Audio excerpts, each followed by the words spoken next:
Clear గా ఇది ఒక ట్రాప్ అని చెప్పొచ్చు.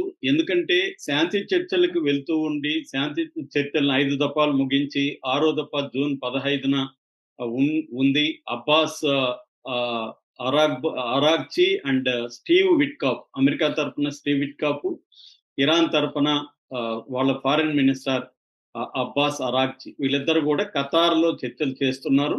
ఇంకా ఆరవ దఫా చర్చలు 15 జరగబోతున్నాయి. ఈ లోపల 13నే ఇజ్రాయెల్ అటాక్ చేసి, అతి దారుణమైన అటాక్ అది. చరిత్రలోనే ఇరాన్‌ని ఎప్పుడూ ఎవరు అంత అటాక్ చేయలేదు. అటాక్ చేసి వాళ్ళ అణుస్థావరాల మీద అటాక్ చేసింది. తర్వాత వాళ్ళ టాప్ కమాండర్స్‌ని, మిలిటరీ కమాండర్స్, ఆర్మీ చీఫ్‌ని, ఎంత విషాదం అంటే ఒక పక్క పాకిస్తాన్ ఆర్మీ చీఫ్‌తో లంచ్ మీటింగ్ పెడతాడు ట్రంప్. ఇంకొక పక్క ఇరాన్ ఆర్మీ చీఫ్‌ని ఇజ్రాయెల్ చేత చంపిస్తాడు. ఇది రాజకీయాలంటే. సో ఆర్మీ చీఫ్‌ని ఒక 20 మందిని టాప్ లీడర్స్‌ని చంపేసి, 20 మంది ఇంటెలిజెన్స్ ఆఫీసర్‌ని చంపేసి, ఒక 10 మంది అణుశాస్త్రవేత్తలని చంపేసి, వాళ్ళ ప్రజల మీద బాంబులేసి చేసింది ఎవరు? ఇజ్రాయెల్. అంటే ఒక ట్రాప్. ఈళ్ళు శాంతి చర్చలకి ఫలించకూడదనేది ఇజ్రాయెల్ కోరిక. ఎందుకంటే ఇరాన్ శాంతి చర్చలకు ఫలిస్తే, ఇరాన్ మీద ఆంక్షలు తొలగిపోతే ఇరాన్ అభివృద్ధి అవుతుంది. ఇరాన్ అభివృద్ధి అవ్వడం ఇజ్రాయెల్‌కి ఇష్టం లేదు. ఎందుకంటే ఇజ్రాయెల్ గోల్ ఏంటి? పాలస్తీనాని కంప్లీట్‌గా ధ్వంసం చేసి, గాజాని కంప్లీట్‌గా ఆహ్, క్లీన్ చేసేసి, గాజా ప్రజలనంతా తరిమేసి, చంపేసి, అక్కడ ఆక్యుపై చేసుకొని ఒక గ్రేటర్ ఇజ్రాయెల్‌గా ఏర్పడాలి. అది ఇజ్రాయెల్ గోల్. ఈ గోల్‌కి అడ్డుగా ఉన్నది ఎవరు? ఇరాన్. ఇరాన్‌కి బలమైన శక్తి ఉంది. అది దాదాపు 5,000 సంవత్సరాల చరిత్ర ఉంది ఇరాన్‌కి.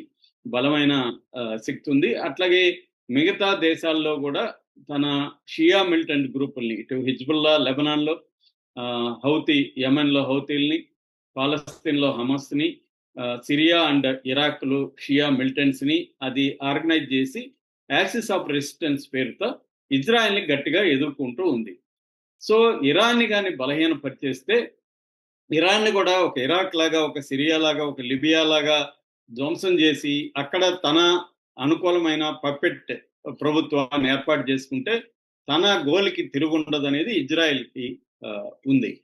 ఇజ్రాయెల్ అవసరం మిడిల్ ఈస్ట్‌లో అమెరికాకుంది. ఎందుకంటే అమెరికా మిడిల్ ఈస్ట్ మీద కంప్లీట్ పట్టు ఉండాలి. ఆయిల్ నిల్వలు కావచ్చు, రవాణా ఆహ్, సాధనాలు కావచ్చు, సీ రూట్స్ అండ్ పనామా ఇట్లాంటి అన్నీ కూడా ఈ ప్రాంతంలో ఉన్నాయి కాబట్టి, ఈ ప్రాంతం మీద పట్టు ఉండాలంటే ఒక ఇజ్రాయెల్ అంటే ఒక లోకల్ రౌడీ అంటారు కదా! ఒక లోకల్ రౌడీని పెట్టుకొని సీనియర్ రౌడీ పరిపాలించినట్టుగా కావాలి. అందుకని దీంట్లో అమెరికా కూడా దిగింది.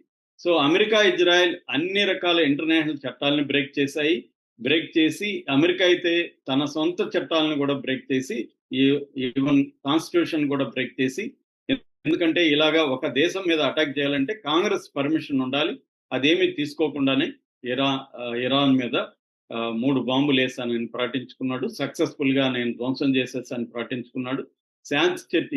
దిస్ ఈజ్ పీస్ టైమ్ అని చెప్పాడు ఇప్పుడు. అంటే ఒక పక్క వాళ్ళ దేశంలో వాళ్ళ పర్మిషన్ లేకుండా ఒక సార్వభౌమ దేశంలోకెళ్ళి ఎప్పుడూ వేయని 13,600 కిలోల జీబీయూ 57 అనే బాంబుల్ని, 6 బాంబుల్ని అక్కడ వేసి, బంకర్ బస్టర్ బాంబుల్ని ధ్వంసం చేసి, ఇప్పుడొచ్చి శాంతికి రమ్మంటున్నాడు.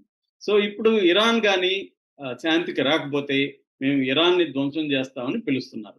సో ఒక ట్రాప్ వేశారు. ఎందుకంటే ఇప్పుడు ఇరాన్ సరెండర్ అయినా, పీస్ టాక్స్‌కెళ్ళినా ట్రంప్ చెప్తానే ఉంటాడు కండిషన్‌లు.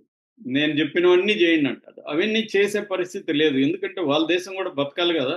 సో అన్నీ చేసే పరిస్థితి లేదు. కాబట్టి శాంతి చర్చలకి ఇరాన్ వెళ్ళే పరిస్థితి లేదు. ఒక పక్క ఇజ్రాయెల్‌ని ఆపట్లేదు. ఇజ్రాయెల్ అటాక్ చేస్తూనే ఉంది.